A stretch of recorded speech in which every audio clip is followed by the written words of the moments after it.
ఈరోజే తొలి ఏకాదశి. తొలి ఏకాదశి పర్వదినము.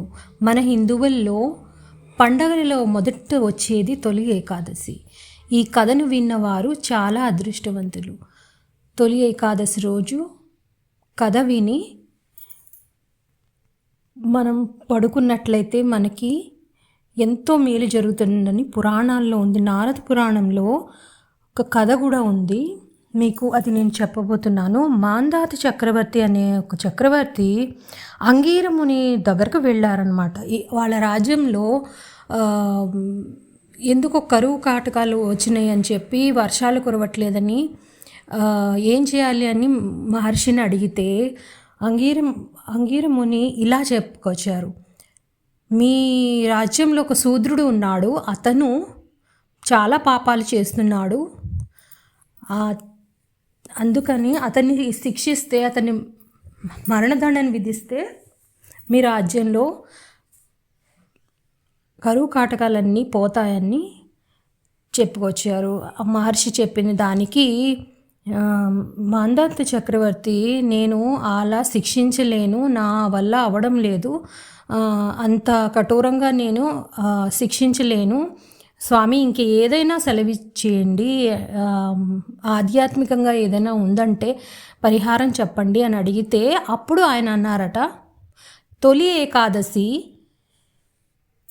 పూజ చేసుకొని ఈ కథను విన్నవారు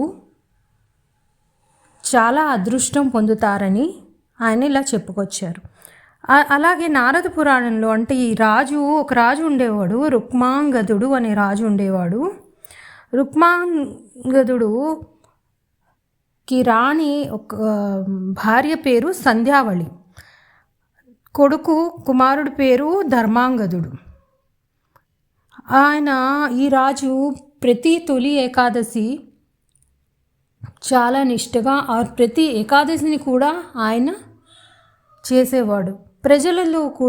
ప్రజలతో కూడా చేయించాలన్న భావన ఉండేది ఆయనలో. అయితే ఒకరోజు ఆయన పూజలకి యమధర్మరాజు ఇలా అయితే ఆ రాజుకి చాలా అదృష్టం పడుతుందని రంభని ఆయన దగ్గరకు పంపిస్తాడు. అప్పుడు రంభ ఇలా అంటుంది, నా రాజు అన్నాడనమాట, నన్ను వదిలి వెళ్ళవు కదా అని అంటే, లేదు, ఎప్పుడైతే రంభ నా కోరికలు తీరినంత వరకు, నేను అడిగిందల్లా తీర్చినప్పుడు, నేను మాట తప్పనంత వరకు నేను ఇక్కడే ఉంటాను అని చెప్పింది. అలానే ఒకరోజు ఏం జరిగిందంటే, రాజు ఏకాదశి వ్రతం రోజు పూజలు నిర్వర్తిస్తూ ఉండగా వచ్చి నాతో ఉండవలనని ఆ రోజు అడగగా రాజు తిరస్కరించడంతో రంభకి కోపం వచ్చి వెళ్ళిపోయింది. తర్వాత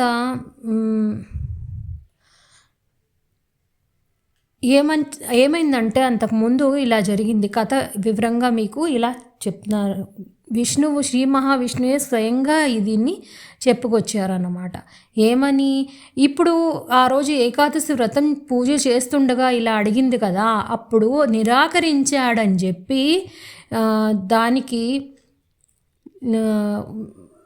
ఇంకొక నిరాకరించితే ఇంకేం చేయలేను, వెళ్ళిపోతాను, లేదంటే నీ కుమారుణ్ణి వధించాలి అని చెప్పి కోరిందనమాట. అలాంటి కోరిక కోరగానే నేను ఇది విరమించుకోలేను, నేను ఏం చేయాలా అని చెప్పి అప్పుడు కొడుకుని సంహరించడానికి సిద్ధపడ్డాడు.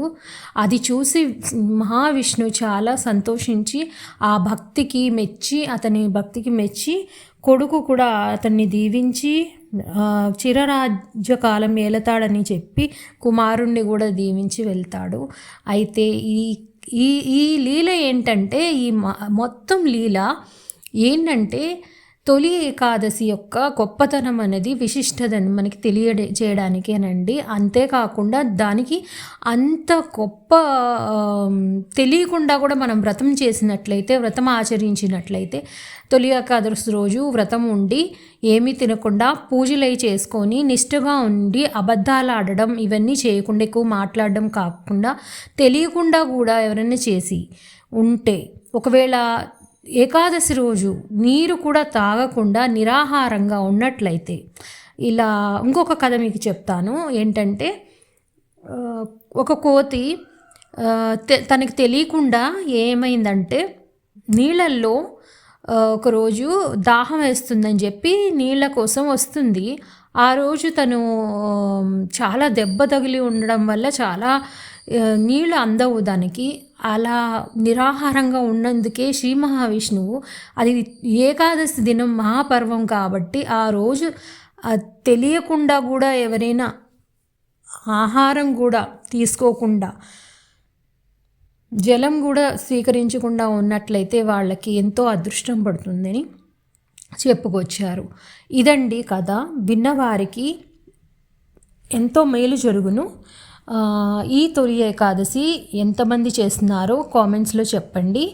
అదే ఏకాదశి ఎవరైతే సంవత్సరానికి ఉండలేరో, అంటే మనం చెప్తాం కదా సంవత్సరం అంతా ఉండలేని వాళ్ళు ఒక్క ఏకాదశి వస్తుంది కదా, ఇది తొలి ఏకాదశి. అలాగే మనకి లాస్ట్కి వస్తుంది. ఆ ఏకాదశి రోజైతే మనం పూజ చేసి మొత్తం నిరాహార దీక్ష చేసినట్లయితే మొత్తం సంవత్సరం మనం